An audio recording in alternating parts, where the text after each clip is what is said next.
Hello everyone, this is Illuminating Dots. This is a summary of CBSE Class 10 Maths Chapter 3, Exercise 3.4. This exercise is about solving the linear equations using the elimination method. So, before starting, if you find this content useful and enjoy learning maths using my skills and logic interesting, then please consider subscribing my channel and do leave a like. Let's begin. So, wait, here's something new I'll be doing at the beginning of every video. I will be giving a fun fact related to any topic. So today's fun fact is the raindrops are not actually oval in shape. They are actually of circular form when they fall from the clouds, but they form the shape of oval because of the drag or the friction due to air. Drag is called the friction due to air. So drag is the reason why we always see the raindrops as oval in shape. So that was it. Now let's begin with the elimination method here. So what is elimination method? In elimination method, we make the coefficients of either of the variables equal to eliminate or cancel the variable and find the value of the other. So this was very English definition. Now we do not solve maths for English definition, we solve them for numericals. So I'll just give you an example now. So we'll assume that we have two equations and we have to find the value of x and y here. So the first equation is x plus y is equals to 5 and 2x minus 3y is equals to 4. So we have the two equations here. We will name this as equation 1 and this as equation 2. So what we have to do now is we have to use the elimination method and find the values of x and y. So first things first, now as the definition said, we make the coefficients of either of the variable equal. So we mean that we can either make x and 2x equal or y and 3y equal. How? By just multiplying this first equation with either 2 or with 3, so that either x and 2x are equal or y and 3y are equal. So why we will multiply only because while multiply to the first equation only because in this case both x and in the case of x and y the values of the second equation are greater. I mean that x and between x and 2x is greater and y and 3y is greater. We will not take the sign into consideration for now. We will just assume the coefficients here. So since the second equation has a greater numerator, so we will just multiply the first equation. Now after solving a lot of questions, what I feel is always multiply the equation with the lowest number possible. So here the lowest number possible is 2. Now this is what I feel. You can also multiply 3 here. It is as correct as that and as good as that, but just if I multiply this with the smallest number possible, I just save a few seconds. That's it. Nothing much about it. So yeah, if you want to save those few seconds, you can try this. Now we got this. Now what we do, we write this equation. So the equation became 2x plus 2y is equals to 10 and 2x minus 3y is equals to 4. So okay, so these are the two equations we found. Now what we have to do, we have to eliminate the x variable. So because we equated x here, so we have to eliminate this part here. So what we do is we either add or subtract the equations. So here how do we know how to add or subtract?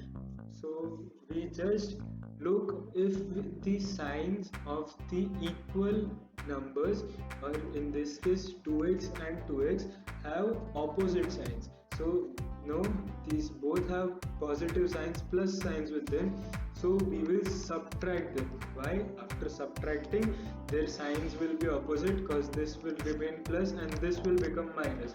So that's what we want. Now this became minus, we subtracted both this equation. Now the variables at the lower case, all the variables and the constant sign will change. So since 2x was plus here, it became minus, minus 3x, minus 3y, it became plus 3y, and plus 4 became minus 4. You have to write this in the bracket below, otherwise you will lose marks, because the corrector won't understand what you did.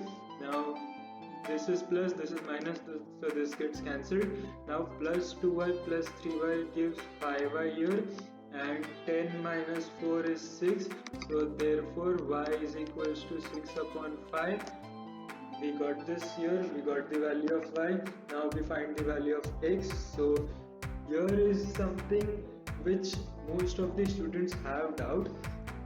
We substitute the value of the variable we got in which equation.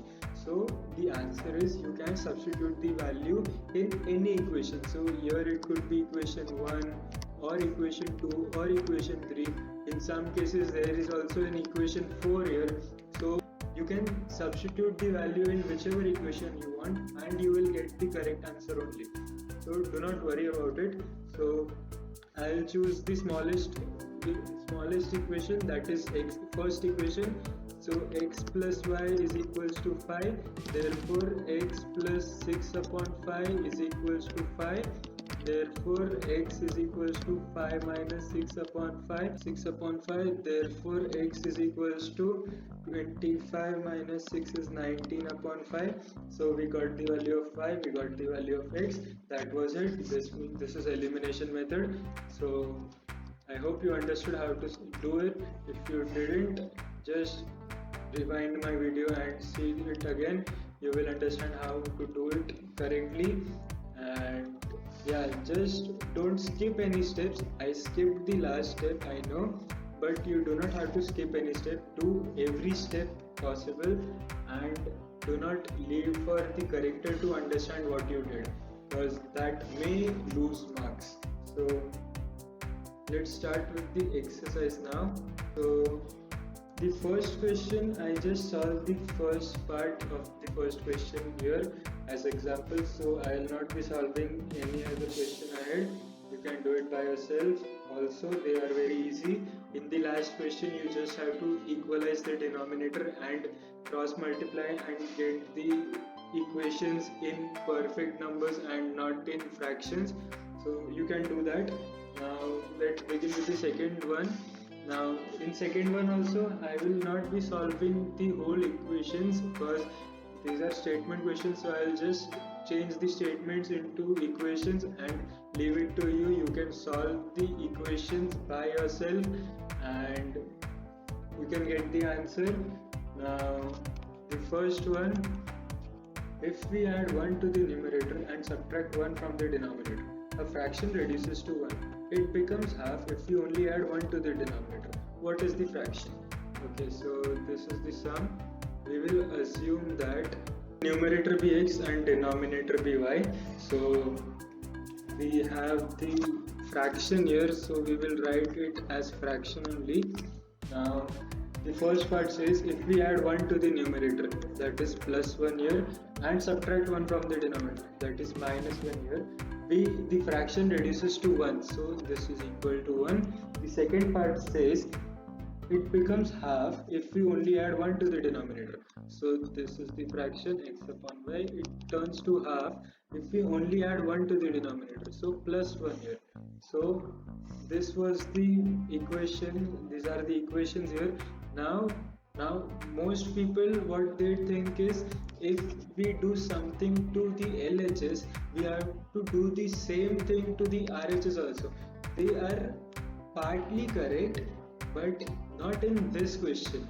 Why? Because in this question we have this here, that if we add 1 to the numerator and subtract 1 from the denominator, if you do this part, only and only then you will get your answer as 1.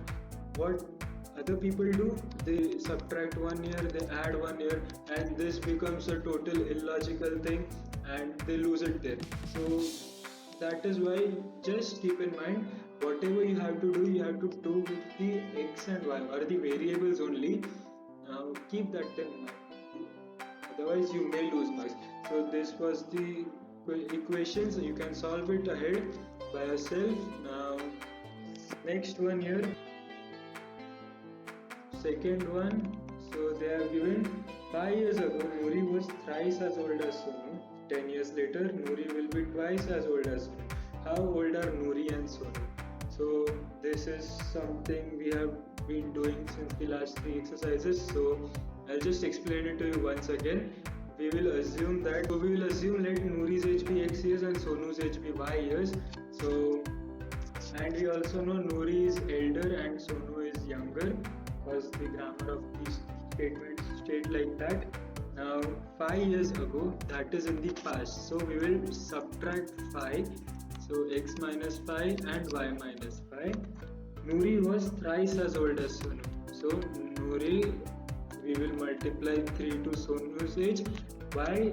We have been doing this since the last 3 exercises again. So okay, if you do not know why we did this, I will explain it to you again. Now if let us suppose Noori's age was 75 years 5 years ago, and Sonu's age was 25 5 years ago. So they have told that Noori will be thrice as old as Sonu. So if we multiply 3 here, then what we will get is a very hypothetical answer, and that answer will not be equal to 25 also. So that is why we multiply 3 to the younger one's age, so that when we multiply, this becomes equal to 75 also. Means this becomes equal to the elder one's age also. So that was the simple logic. This is the first part of the question. The second part states 10 years later, so in the future, so we add 10, x plus 10 and y plus 10. Noori will be twice as old as Sonu. So again we multiply 2 to the younger one's age, so that is Sonu's age. How old are Noori and Sonu? So we have the 2 equations here, you just have to simplify them, and you have to find the values of x and y using the elimination method. You can do that by yourself. Now let's move to the next question now. So the third one says the sum of the digits of a 2-digit number is 9. Also 9 times this number is twice the number obtained by reversing the order of the digits. Find the number. Okay, so how do we do this? We will assume let the digit at the tens place be x and the digit at the ones or units place be y. So yeah, also one thing, x and y are the face values of the equation of the numbers and not the place values. So what are face values and place values? I hope you know that. So if a number is 43 here, so the face value of 4 is 4, but the place value of 4 is 40. Why? This is at the tens place. So this is how the face value and place value works. The face value of 3 here is 3 only. Also the place value of 3 is 3 only. That is how we will do this sum. So we have this here as x and y. These are the face values. So the number will be 10x plus y. Why this thing? Because when the number was 43, the place value was 40 and the place value of 4 was 40. So that was 10 times the number of the face value, 10 times the value of face value. So that is 10 into x, and also the place value of y is equal to the face value of y. So we do not have to do anything there. Now let us begin with the question. The question says the sum of the digits of a 2-digit number is 9. So sum of the digits of a 2-digit number, that is equal to x plus y is equals to 9. Why? We have the sum of the digits. the digits only. We have to add the face values. Why? If we add the place values here, then naturally the answer won't be a single digit number until and unless exceptions include if x is equal to 0, only there we will have the answer as a single digit number. But since if we add 10, if we write 10x plus y, the answer will 100% be a two digit number. So that is why we write the face values here. Now the second part says 9 times this number is twice the number obtained by reversing the order of digits. Okay, so the original number we found out was 10x plus y. So this was the original number. After reversing the digits, so x came in the place of y and vice versa. So 10x plus y is equals to 10y plus x. Also 9 times this number and is equals to twice the number of it. So you just have to simplify this part and the next things will be very clear to you. You just have to multiply, you just have to simplify them and find the values. Now let's move to the next question here. So question number 4. Meena went to a bank to withdraw rupees 2000. She asked the cashier to give her rupees 50 and rupees 100 notes only. Meena got 25 notes in all. Find how many notes of rupees 50 and rupees 100 she received. So we will assume the number of rupees 50 notes received be x and the number of rupees 100 notes received be y. So now we have the first part of the question. Okay, before that, the values of x and y are in the number of notes received, so they are not the amount.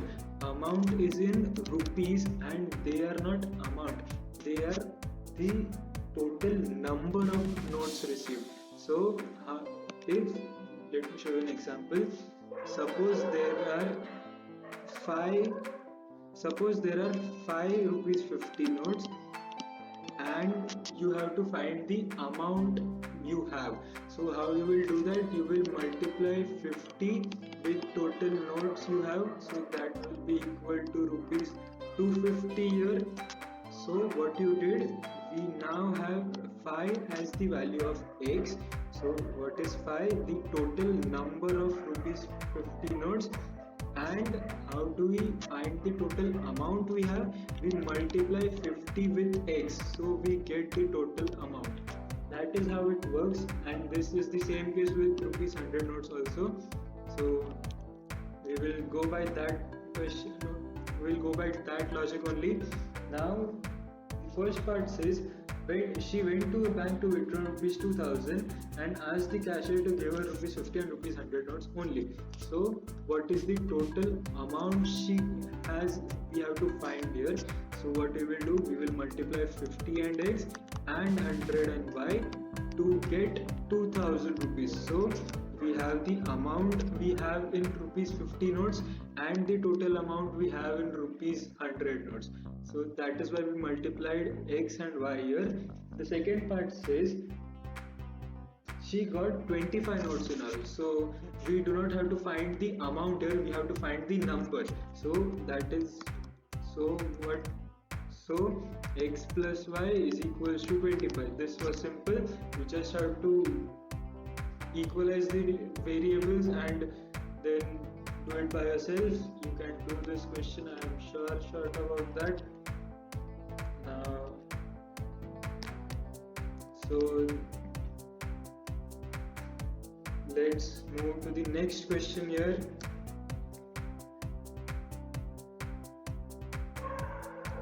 It says a lending library has fixed charge for the first 3 days and an additional charge for each extra day thereafter. Sarita paid rupees 27 for a book she kept for 7 days, while Susie paid rupees 21 for a book she kept for 5 days. Find the fixed charge and the charge for each extra day. So we will assume, let fixed charges be rupees x and charge for each extra day be rupees y. So yeah, okay, so wait, this question was present in the previous exercise also, the same kind of question, and I told you this was very important. So pause my video for a few minutes, try this sum by yourself. If you get this, then well and good, thanks for watching. And if you didn't get it, then resume my video and then see how to solve this question. So okay, so pause my video now. Okay, since you have resumed my video, I suppose you did not get the answer. So let's just solve it. So the fifth question now. We have assumed the fixed charges to be rupees X and charge for each extra day be rupees Y. Now they have given the fixed charges are for the 3 days only. So we will first of all add the fixed charges, that is rupees X, with, okay, so Sarita kept the book for 7 days. So for 7 days, and she gave the fixed charges that was for 3 days. So for each extra day, that is for the next 4 days, she has to pay the extra cost. So that is 4y, because charge for each extra day was y. So we get here 4y is equals to 27. She paid rupees 27 and all.